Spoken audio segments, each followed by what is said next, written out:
રાખીને મારી ચર્ચાઓ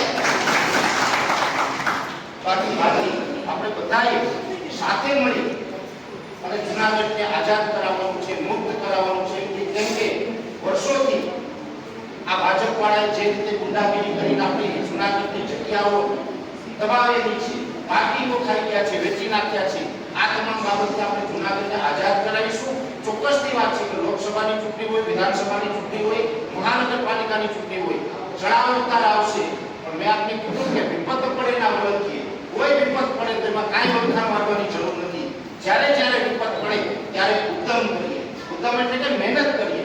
ઉત્તમ વિપત દેખાય, આપણે મહેનત કરશું તો આપણી વિપતને આ મહેનતથી ખાઈ જશે. એટલે આપણે સૌ સાથે મળી અને કોઈ પણ ચૂંટણી હોય આપણે આમ આદમી પાર્ટીના ઈમાનદાર સૈનિક છીએ, આપણે બધા સતત સાથે મળીને કામ કરતા રહીશું, જેથી કરીને આપણી મહેનત રંગ લાવશે અને આપણું ગામ, આપણું જૂનાગઢ, આપણું રાજ્ય અને આપણું દેશનું એક ઉજ્જવળ ભવિષ્ય બનશે. આ મને ચોક્કસ વિશ્વાસ છે. ગોપાલભાઈ જે રીતે વાત કરતા હતા કે કાંઈક વર્તારો આપજો, પણ વર્તારાની અંદર ગોપાલભાઈ એવો જ મને વિશ્વાસ છે અહીંયા બેઠેલા આ તમામ આપણા પરિવારના સભ્યો છે ને એની મહેનત છે. એ મહેનતને કારણે અહીંયા બેઠેલામાંથી ઘણા બધા મિત્રો છે ને એ ભવિષ્યની અંદર ધારાસભ્ય હશે, સીએમ હશે અને ચોક્કસથી ઉજળું ભવિષ્ય છે આ ગુજરાત હશે. આ મને ચોક્કસ વિશ્વાસ છે. જય જવાન, જય કિસાન.